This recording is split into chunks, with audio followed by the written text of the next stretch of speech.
एक गांव में एक बहुत बड़ी हवेली थी। उस हवेली में रामलाल नाम का एक आदमी रहता था। उसके परिवार में उसकी पत्नी लीला और दो बच्चे पिंकू और टीना रहते थे। रामलाल बड़ा ही खड़ूस और निर्दयी आदमी था। रामलाल के घर के बाहर बड़ा ही सुंदर बगीचा था, जिसका वो बड़ा ही ध्यान रखता था। वो अपने बगीचे की रोज सफाई करता और एक तिनका भी उसमें रहने नहीं देता था और किसी को उसमें घुसने भी नहीं देता था।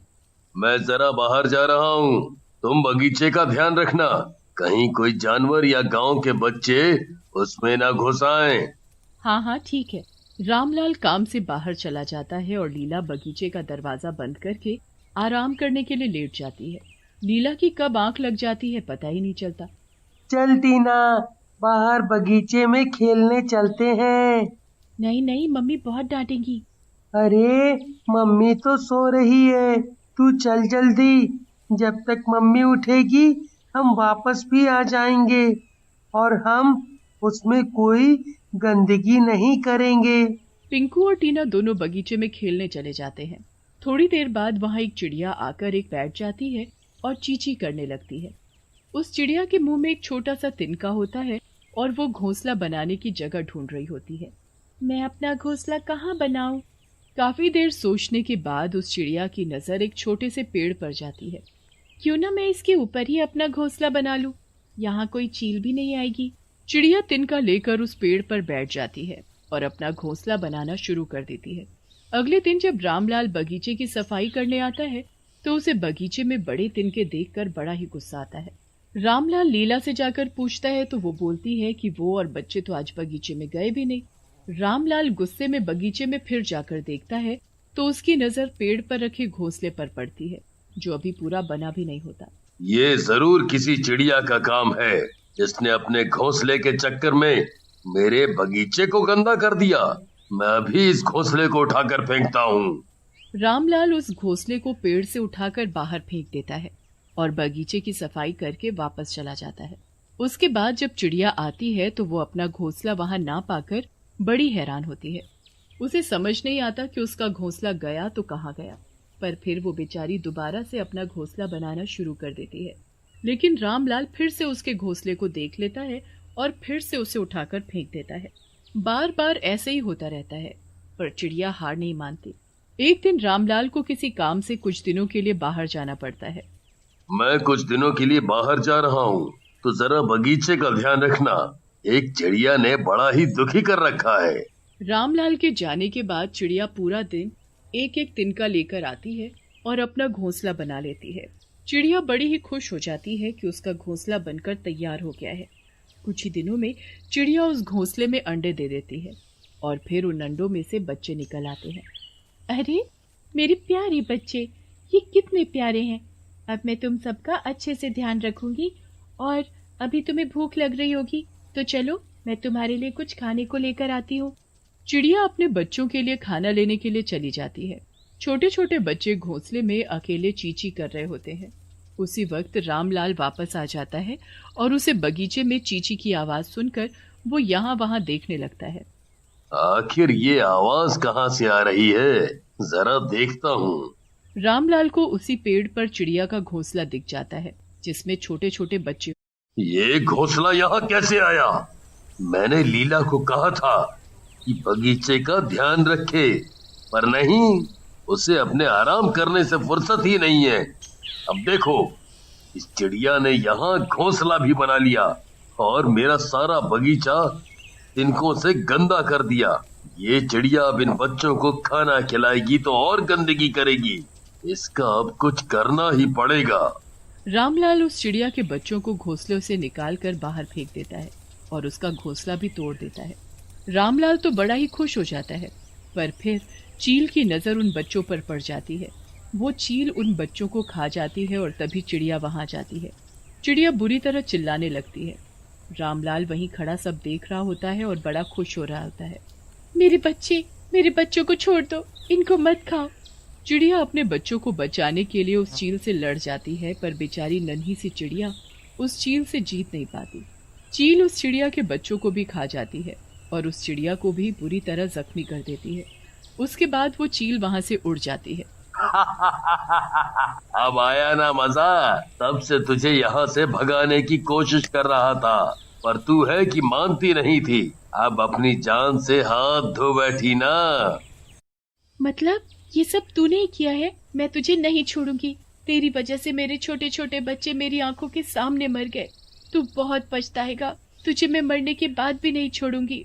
तू जरा सी चिड़िया मेरा क्या कर लेगी? रामलाल उस चिड़िया और उसके घोंसले को वहां से उठाकर बाहर रोड पर फेंक देता है और वो चिड़िया एक गाड़ी के नीचे आकर मर जाती है। वो चिड़िया मरने के बाद चिड़िया चुड़ैल बन जाती है। मैं आ गई वापस अपनी और अपने बच्चों की मौत का बदला लेने। अब मैं तुझे नहीं छोड़ूंगी। चुड़ैल चिड़िया रामलाल के बगीचे में घुस जाती है और सारे फूल तोड़ना शुरू कर देती है। पल भर में वो सारे फूल बर्बाद कर देती है और बड़ी खुश होती है। अब मैं सब बर्बाद कर दूंगी। तुझे भी कभी खुश नहीं रहने दूंगी। तेरा ये बगीचा भी नहीं रहने दूंगी। चुड़ैल चिड़िया वहां छुपकर बैठ जाती है और जब रामलाल वहां आता है तो अपने बगीचे की हालत देखकर दंग रह जाता है। उसे अपनी आंखों पर विश्वास ही नहीं होता कि ये उसका बगीचा है। हे भगवान, ये मेरे बगीचे को क्या हो गया? ये किसने हालत कर दी मेरे बगीचे की? इसकी इतनी हिम्मत जो मेरे बगीचे में आकर ये सब कर गया। रामलाल बहुत दुखी होता है पर वो कर भी क्या सकता था। वो पूरा बगीचा साफ करके अंदर चला जाता है। अगले दिन चुड़ैल चिड़िया फिर से वहां आती है और जादू से पूरे बगीचे में तिनके ही तिनके और घोंसले ही घोंसले बना देती है। जब रामलाल सुबह उठकर फिर से अपने बगीचे की हालत देखता है तो गुस्से में लाल हो जाता है। मुझे समझ नहीं आ रहा कि ये आखिर किया तो किसने किया। ये घोंसले और तिनके कहाँ से आ गए, वो भी रातों रात? रामलाल लीला को बाहर बुलाकर पूछता है, फिर बच्चों से भी पूछता है, पर किसी को कुछ पता नहीं होता। रामलाल का तो सर ही घूम जाता है। वो पूरा दिन लगाकर फिर से अपना बगीचा साफ करता है। पूरा दिन काम करके रामलाल जल्दी सो जाता है। सबके सोने के बाद वो चुड़ैल चिड़िया फिर से वहां आती है और इस बार वो उसके घर में घुस जाती है। घर में घुसकर चिड़िया पूरे घर में तिनके भर देती है।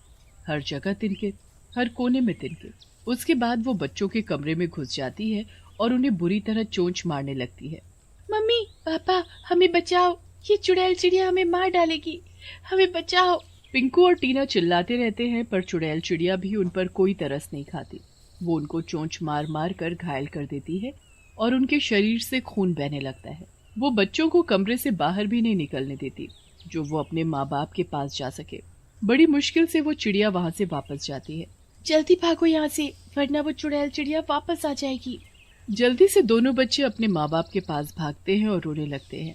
ये क्या हो गया बच्चों? ये चोट कैसे लगी?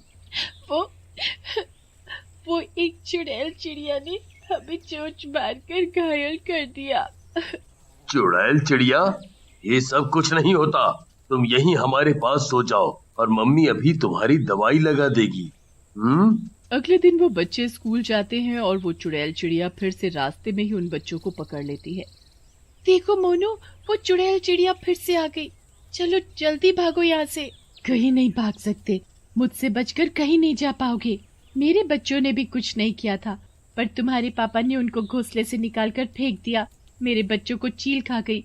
अब मैं भी तुम बच्चों से अपना बदला लूंगी और तभी तुम्हारे पापा को पता चलेगा कि बच्चों को तकलीफ होती है तो कैसा लगता है। हमारे पापा ने तुम्हारे साथ बहुत गलत किया है, उनको ऐसा नहीं करना चाहिए था, पर उन्होंने ऐसा कर दिया ना, तो अब तुम भुगतो उनकी सजा। चुड़ैल चिड़िया फिर से उन बच्चों को चोंच मारने लगती है और वो बच्चे वापस घर भाग आते हैं। वो घर आकर सारी बात अपने माँ बाप को बताते हैं। देखो, आपकी वजह से मेरे बच्चों की क्या हालत हो गई। आप नहीं समझोगे कि एक माँ पर क्या बीतती है जब उनके बच्चों को तकलीफ होती है। मुझसे गलती हो गई जो मैंने उस चिड़िया के साथ ऐसा किया। आज मेरे बच्चों की ऐसी हालत देखकर मुझे ये बात समझ आ रही है कि उस चिड़िया को कितनी तकलीफ हुई होगी। रामलाल उसी वक्त अपने बगीचे के दरवाजे खोल देता है और पूरे बगीचे में चिड़ियों के लिए जगह जगह पानी और दाना रख देता है। वो चुड़ैल चिड़िया से रोज माफी मांगता है, पर चुड़ैल चिड़िया फिर भी उसे और उसके बच्चों को रोज चोंच मारती। इतना होने पर भी रामलाल हार नहीं मानता। वो फिर भी हर दिन पक्षियों की सेवा करता और रोज उन चिड़ियों से माफी मांगता। एक दिन चुड़ैल चिड़िया फिर से उन लोगों को दुखी करने आती है।